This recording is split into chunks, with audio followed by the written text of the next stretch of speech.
welcome to Utopia Science Fiction, the podcast. I am your host, Tristan Everts, editor of Utopia Science Fiction magazine. We're going to read an excerpt from our October issue, and then we're going to have a fun discussion afterwards with a special guest star.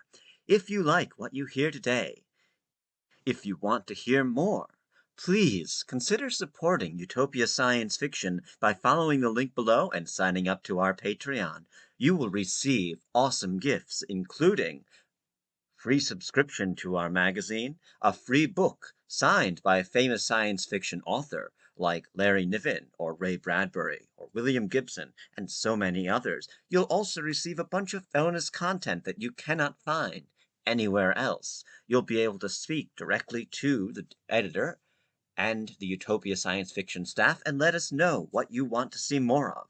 Help us to shape the future of our magazine. So if you like what you hear today, if you want to help support great science fiction authors and stories, just follow the link below, click on patreon.com and subscribe today. Now, without further ado, I introduce to you the story, Dues by Bill Glover. She held tight to the rail as the borer drive assembly rotated. The vibration transferred through the gantry, making sharp pebbles and dust dance and leap. One of the larger regolith pieces bounced from the platform and tumbled in the microgravity, following a slow arc far from the bright pool of the work lights. She felt like one of those rocks, headed out of control into dark places. The maintenance hatch moved into sight. It stopped in front of her. Confirm? Nia was surprised how calm her own voice sounded. Sequence start. The big mining rig replied in the deep, deliberately mechanical voice the worksite people at Consolidated Extraction had determined would be least likely to lead to weird dependencies and paranoia for an isolated prospector. Sequence complete. The protective panel slid open. She tethered the extraction tool to her glove and gripped it, but she didn't raise it. She hadn't voided the warranty yet, hadn't thrown away everything she'd spent 15 years building. And for what? A bunch of dusters she'd never meet? She looked around at the jagged peaks of her claim against the bright, unwinking stars. She raised the tool and pulled the old update plug, replacing it, one from her pouch. Update detected. Proceed. The mining rig asked. Yes. Checksum failure. Retry. Her heart beat in her ears. Nia swallowed and repeated the words that she spent all morning memorizing. She only had one chance. Maintenance override. Polite, produce, pity, postpone, mountain, classification, standard, disable security lockout, do not clear working memory, reset, reset, reset. The rig said nothing.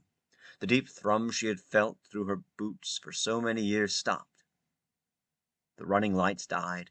Sol, no more than a dot from here, was below the horizon. The distant stars gave no illumination. In the darkness, she could see beyond her faceplate. She counted to 30 slowly. She once coughed and misted the inside of her visor with blood. She was a year overdue for a lung transplant. The lights returned with a click. The thrumming rose through the soles of her feet. Complete, said a chipper, less refined voice, a bootleg voice. She buttoned things up and returned the rig to operation. It was a relief to see its stats. A feed always in the bottom left of her dash, showing normal flows and levels. She spent over an hour checking every system, every setting, every indicator she could think of. It all looked right. Water, oxygen, valuable trace minerals extracting steadily. The firmware might be cobbled together by dozens of miners instead of an army of company coders, but it seemed solid. It had to be. Back in the habitat airlock, she spent extra time vacuuming the dust from her suit. It was impossible to get it all. What remained made the air in the habitat smell of gunpowder. The glass-sharp dust was forever causing tiny failures in her habitat, in her body. Finally, she gave up and popped the seal. She stowed her gear and warmed something to eat while she waited. Even as she was eating, she wondered how long she could stretch things. If she had seen her last resupply. The communications delay to Mars was only 30 minutes at this time of year, so it wasn't long before her dash lit up with a string of message notifications. Most were automated warnings. One was a threat from a company attorney that might even be from an actual person. She ignored all of them. The important message came from her brother in Port Bradbury. His face was close. He spoke quietly as if it made any difference with company-owned, backdoored encryption. I can't believe you're doing this. You have to shut it down. Tell them it was a mistake. They'll listen to you. You've been out there longer than almost anybody. His words were no surprise. He was management himself, and probably believed everything he was saying. If you just tell them, I know they'll... It was the look in his eyes that got to her. Doesn't matter what I do. You know that. They've cut medical every year, even if... She coughed into a scrap of filter material until it was soaked and she saw stars. Once she caught her breath, she wiped her tears, deleted her reply, then started again. This is the right thing to do. It's not about me. It's about all of us. She hit send, archiving the unread message out of habit. One more thing that didn't matter. They were all about to be erased anyway.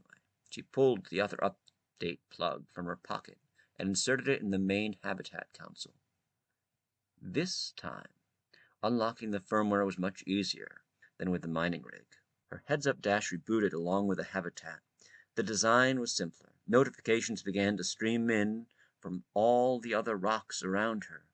Direct, without having to go through Mars or Earth. It was a noisy, chaotic mess. Her habitat spoke with the same chipper voice as the rig when it finished initializing. Hi, welcome to Miners and Tenders Union. You are local 15375. How can I help? Nia rubbed her neck and lay back against the chair. What can you tell me about the health plan?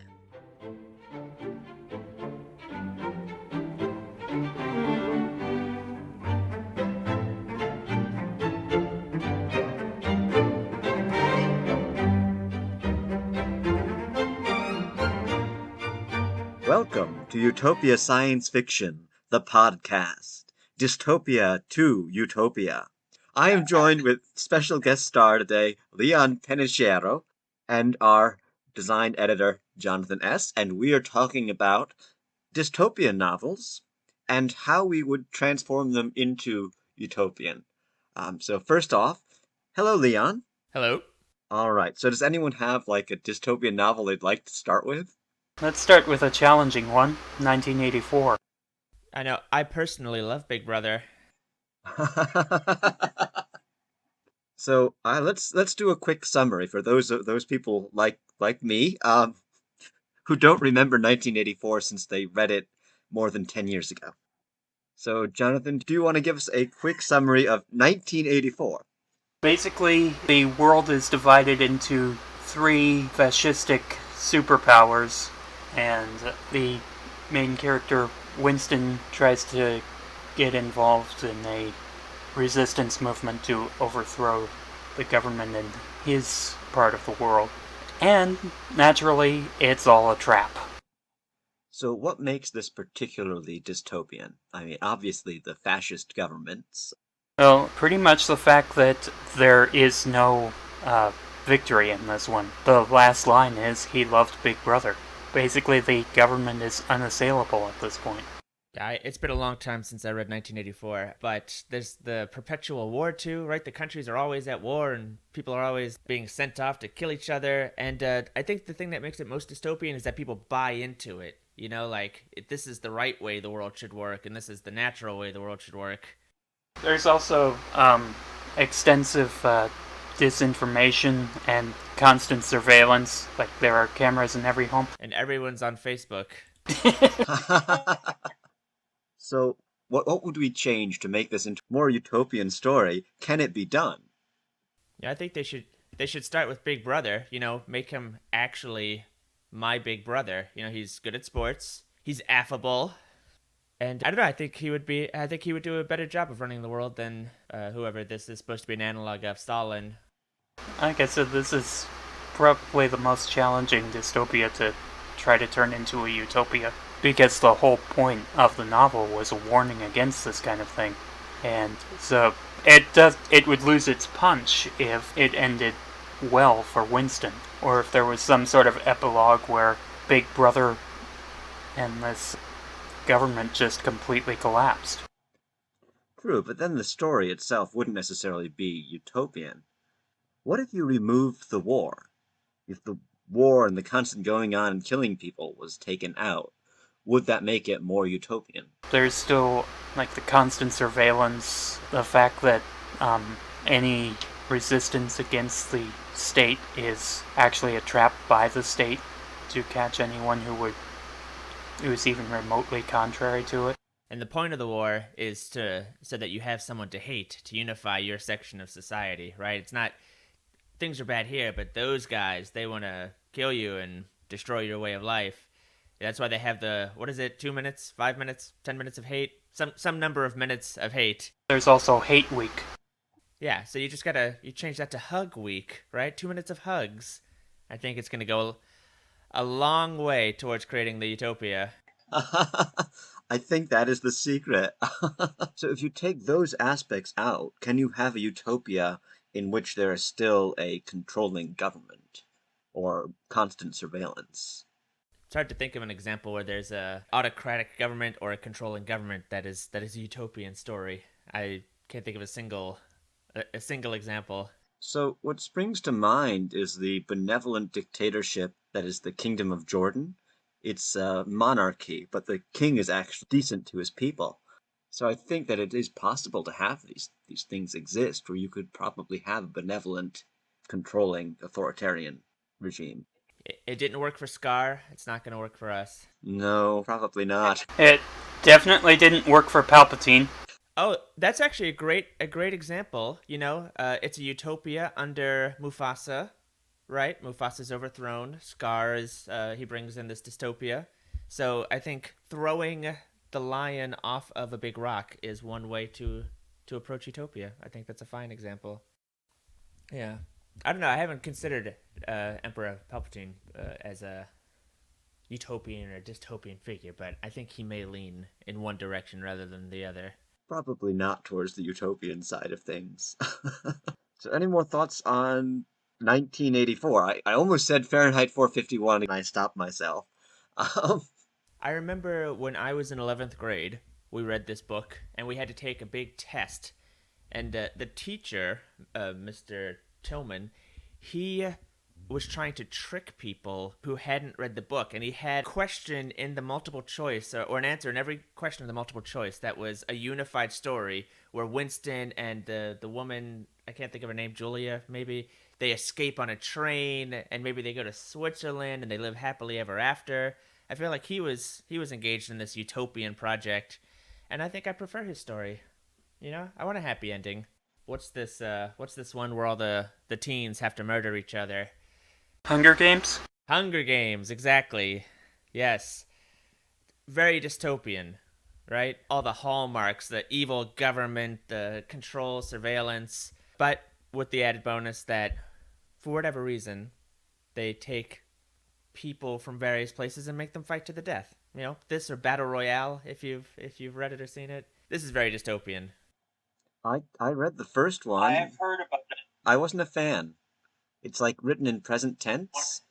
I can only read like short things in present tense. I can only read short things in second person, and I can only read short things in present tense. And if I have to read an entire novel, I just generally get a giant headache and walk away. One of those stories that actually was better as a movie than as a book, I thought.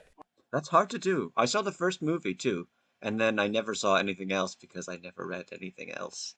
But you can at least agree that Murder Teens is dystopian. Yes. So how would you turn Murder Teens? I feel like that one's a fairly straightforward one, you know, not have the teens murder each other. They could be Mormon teens. They're all gathered together, but instead they, spread the good news. We just turned a dystopia into a utopia. Oh, there you go. This is perfect.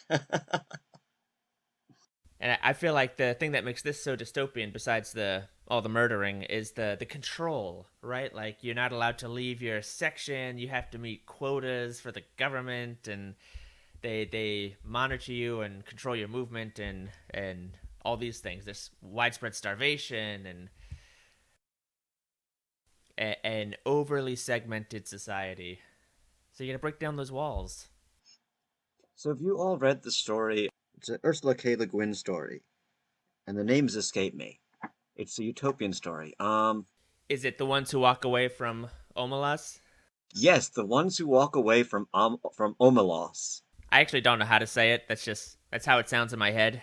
Every time I say Omelos, I think of like Omaha, like Omaha's Kingdom or whatever that Animal Planet show was. Have you all read the Ursula K. Le Guin story though? Yes, I have not. it's a classic. It is a classic. It's really well done. It's a really simple story. There is this perfect city where everyone is happy. It's this perfect example of Utopia's story.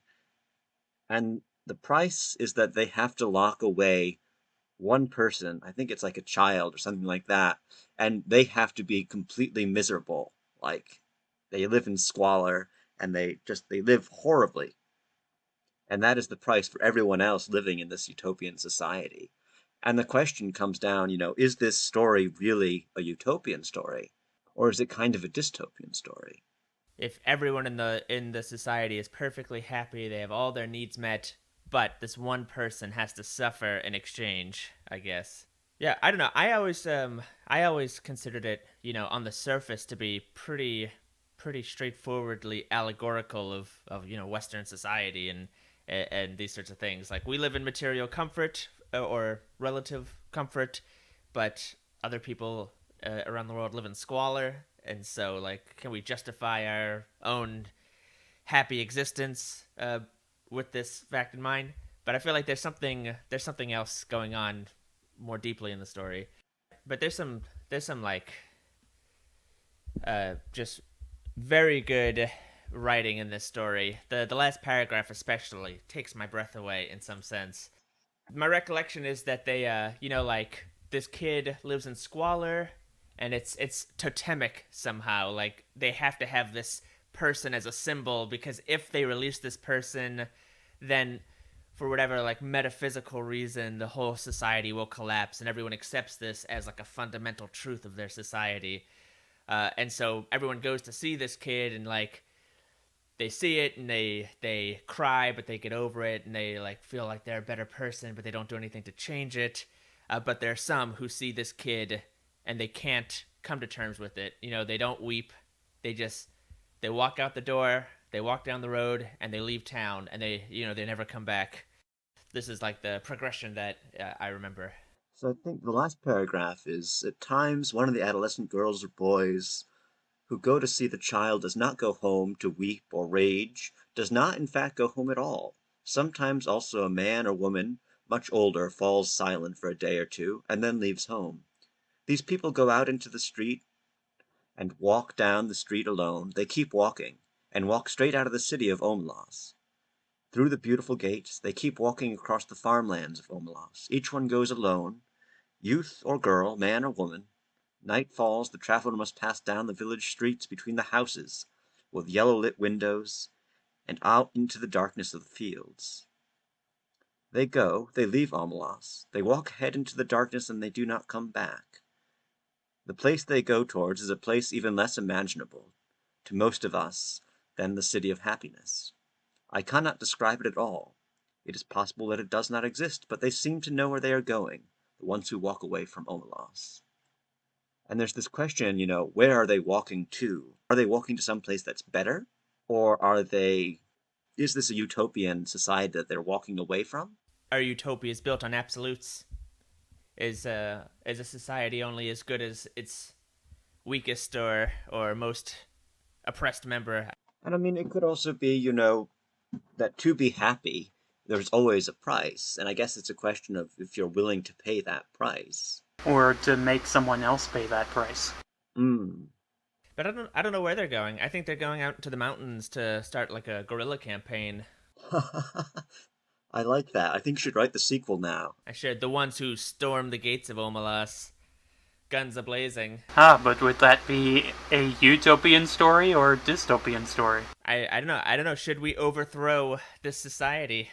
Probably yes. Somebody should just go kidnap that kid and like leave a like Ferris Bueller it, like put him under a blanket with like the radio playing in the background of someone snoring, and they come in and they just think like, oh, he's still there, but you've like whisked the kid away and I don't know, brought him to the dentist or whatever you do with kids that you've rescued from basement squalor. I think that if you were to write a sequel to any Ursula K. Le Guin's books that started with Return, it really should be, a play of the Lord of the Rings book. It should be Return of Le Guin. One of my favorite books of all time is a Utopian story from Ursula Le Guin, The Dispossessed, because it's not a straightforward story. I feel like The Ones Who Walk Away from Omelas is straightforward in some sense, but The Dispossessed is about this utopia, but there's a nonconformist and he doesn't quite fit in with the utopia, and he like goes to this more oppressive planet, their twin planet, but he can't quite find his place in either one, and then he goes back to his home world. I don't know. It's a amazing book, and you should definitely read it if you haven't. So I definitely feel like on the surface, Return to Omelas sounds like a really simple story. But when you read the story and line by line, you look into it, there's a lot of depth goes on underneath there. There's a lot of question. Ursula K. Le Guin, she wrote a lot of utopian stories that don't necessarily feel like utopian stories, which I think is interesting.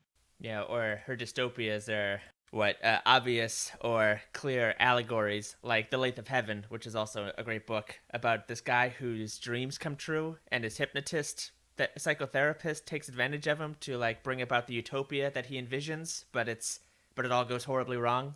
I don't think I've read that story. I feel like I need to now. Okay, here's another one that's interesting to discuss, Brave New World. That is a good one. Have you ever seen Demolition Man? I have not. Classic movie from the early 90s, terribly dated now. Wesley Snipes and Sylvester Stallone, but it is in some ways based on A Brave New World. Skip the book, just watch Demolition Man. A lot more explosions. What's interesting is there's actually sort of a defense for the dystopia, which you don't really see in a lot of them, because the people are actually happy. So it's kind of is this a dystopia or is it a utopia? The thing that always sticks with me from Brave New World is when the guy is explaining why everybody can't be an alpha. That he says something like they tried this experiment where they put 10,000 alphas on, I can't remember, the island Cyprus maybe, and let them like make their own society. And after a few years, they had basically killed each other to just a few thousand. That the point that the guy is making, whether you accept it or not from the narrative, is that we need a segmented society. We need people on top and we need people on the bottom. And I feel like the book grapples with this idea but doesn't come to a clear conclusion. But I think it's pretty clear how to turn this into a utopia, if it's not utopian already. More soma, more orgy-porgy, less fetal poisoning. See, Brave New World is the one with the reservation, right? There's the person from the reservation, if I'm remembering this correctly. Exactly. I feel like maybe the reservation was the utopia, in a way. It was removed from the dystopia. So, time is running short. Do we have any final things we want to say about turning utopia into dystopia? Or dystopia into utopia. Strike that, reverse it.